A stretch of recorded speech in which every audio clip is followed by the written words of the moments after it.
Orcas scrub each other with pieces of seaweed. Recorded by drones showed how orcas they tear off the stalks of seaweed and then clean, rubbing them other the individuals in the herd. Scientists point out that this is a rare case of used tools by marine animals. It is known that primates, birds, and elephants produce tools and they use them for different purposes, but examples of using tools by sea animals are very rare. One of these cases came across researchers from the Center for Whale Research, Washington. Thanks to the drones, they noted that the orcas off the western coast of North America are being cleaned each other with seaweed. In an article that appeared in the journal Current Biology, researchers described the widespread production and use of tools for care among the endangered population of the Salish Sea part of the Pacific Ocean. What does everyday skincare look like in sea orcs Salish? With the help of teeth, these large predators tear off pieces of Nereocystis seaweed, the luetkena. It's Bania bienletka, a species of marine browning existing in the Pacific Ocean.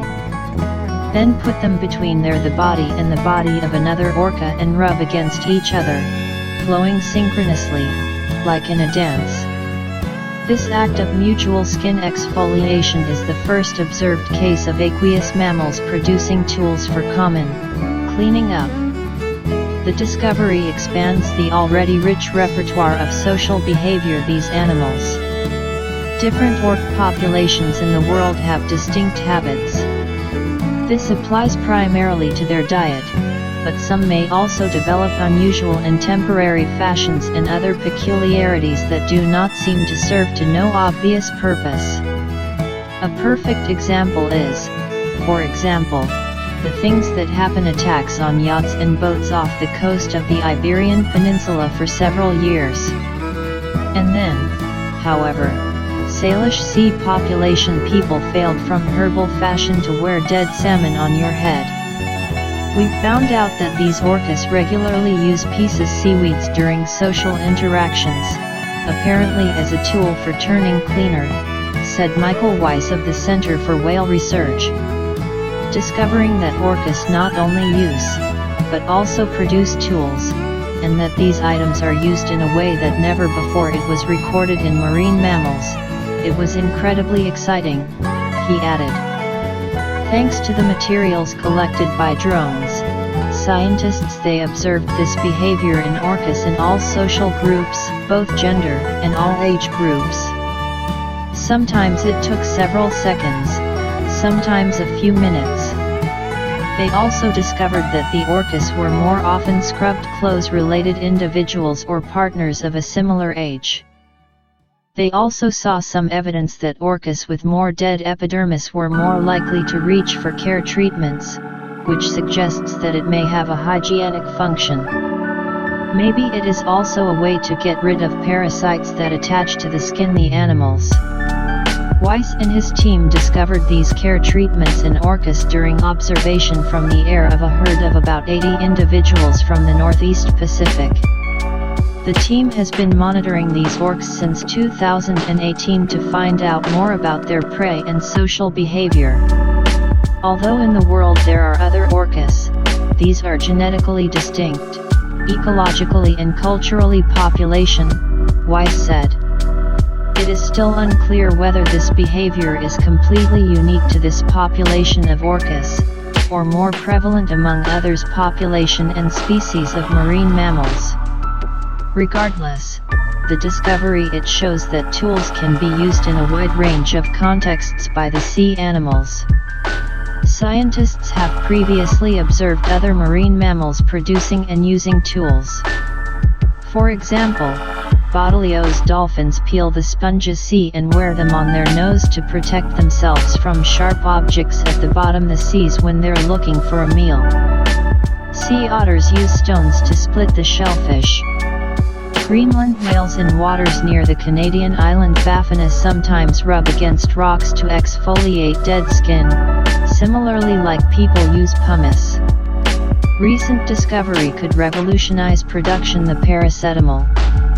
Scientists have determined that common bacteria after certain modifications can turn plastic waste into a popular remedy, the analgesic. With this method you will be able to get rid of at least some plastic waste. Developed by researchers from the University of Edinburgh, method uses genetically modified bacteria Escherichia coli to transforming molecules of commonly used plastic with name polyethylene terephthalate, or PET, in a popular painkiller acetaminophen. Results and description of the research appeared in the journal Nature Chemistry. Paracetamol, like many other drugs, is in most of them are made from fossil fuels. Developing a new production method, the drug using plastic waste may turn out to be an ingenious way, at least a partial solution to the two main environmental problems in one thing: environmental pollution with plastics and applications fossil fuels in the process of drug production. The new method is virtually emission-free and much more balanced than current methods of drug production. Development of this technology on larger scale and showing that it is economically viable and commercially it will take a long time, but this technology has a lot of potential. This work shows that PET plastic is not simply it's out of waste. Can be converted by microorganisms into valuable new ones products, including those that have the potential to treat diseases, said Stephen Wallace of the University of Edinburgh. The new method begins with chemical degradation of bottles PET, and one of the products of decomposition of this plastic is acid, the terephthal. This acid, in the presence of previously modified E. bacteria coli that has been added some genes of the Beanabreed mushroom, Agaricus bisporus, and Pseudomonas aeruginosa bacteria, is transformed into para-aminobenzoic acid PABA, thanks to chemical reaction called the Lawson regrouping. Finally, these compounds are transformed into the active ingredient of paracetamol. Scientists in their technique used the fermentation process, similar to the beer used in brewing, to speed up the conversion industrial PET waste for paracetamol in less than 24 hours. The new technique was carried out at room temperature and did not cause there is virtually no carbon emissions. Moreover, this method is extremely efficient. Approximately 90% of the product produced by acid reaction, the terephthalate with the genetically reprogrammed E. coli, was acetaminophen. According to experts, the new approach shows how traditional chemistry can work with biological engineering to create living microbiological factories capable of producing sustainable chemicals, and at the same time, reduce waste, greenhouse gas emissions and dependency from fossil fuels. Authors of the new method say that the same approach can also work for other types of bacteria and other types its plastic. This process still needs some adjustments before it is ready mass production of paracetamol tablets. A breakthrough in the treatment of diabetes? Already one dose allows put your insulin down. Experimental therapy based on stem cells, it restored the physiological function of pancreatic islet cells. Already after 1/10 dose of 12 patients with severe type 1 diabetes showed a clear improvement of health, and 1 year after treatment did not require insulin. New drug called Zimislecel was developed by the company Vertex Pharmaceuticals based in Boston, USA. Its representatives at the 85th Congress of the American Diabetes Association, which it took place on June 20th to 23rd in Chicago, announced the results. Conducted clinical trials involving 12 patients with severe, insulin-dependent type 1 diabetes. Already a single dose of the drug significantly improved health and let insulin injections be dispensed in 10 people treated with new ones. The therapy of people. Results and description of the research appeared in the journal New England Journal of Medicine. Diabetes is an elevated disease glucose levels in the blood. This is due to the defect of the works of the island beta cells pancreatics that produce lowering blood sugar insulin. The islands pancreatic, also called the islands of Langerhans, are tiny structures consisting of alpha and beta cells that produce insulin and glucagon.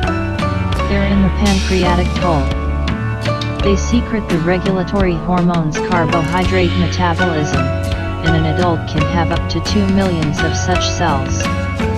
People with diabetes have destroyed pancreatic islands, therefore, they constantly have to use insulin and injections. In type 1 diabetes, beta cells are destroyed by the system the immune.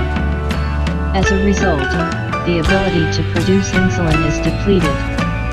In the type 2 diabetes is reduced tissue sensitivity to insulin. Because of this, the body demands increased insulin production, which exceeds the possibilities the beta cells. As a result, beta cells do not work properly and insulin levels it decreases in the body, although it is still produced. Diabetes affects almost 500 million people in the world.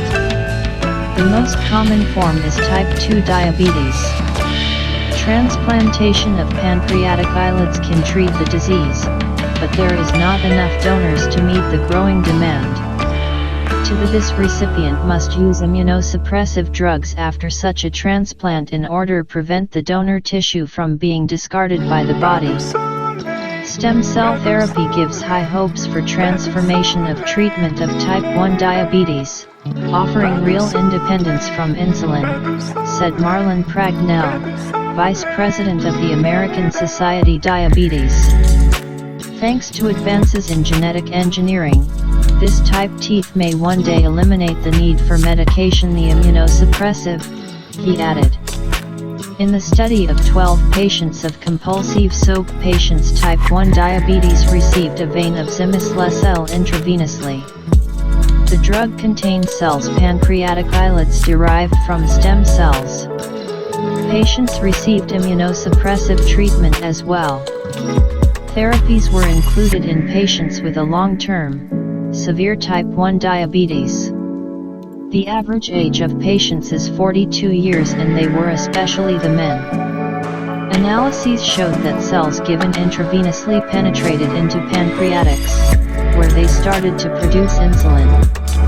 Researchers have indicated that this therapy can restore the body's ability to regulate glucose levels through restoration of pancreatic islet cell function. According to the results presented in the publication, after administration zimislecel, all participants showed a significant improvement in health. The ESCs and clamps pancreatic not only produced insulin in their bodies, but did it for safe levels, reducing patients' dependence on this hormone. At the U, the treatment subjects have significantly improved glycemic control. To this, after 3 serious episodes of hypoglycemia have subsided months. 6 months after the infusion, zimislecel 10 of 12 patients no longer had to take insulin injections, and it still doesn't have to. In the other 2 patients, treatment improved their condition and the insulin doses they were taking could be significantly reduced. Treatment has only caused mild side effects, including reduced kidney function and predicted decrease in immune cells, which the researchers linked to immunosuppressive therapy. Other, directly related to therapy with stem cells is diarrhea, headache, and nausea. It is not no serious adverse events attributed to the new therapy. Scientists point out that these are the results of preliminary studies that were conducted on a small group. Before the drug appears on the market, if he shows up at all, it could be a long time. Scientists are currently recruiting patients for the next phase of the study.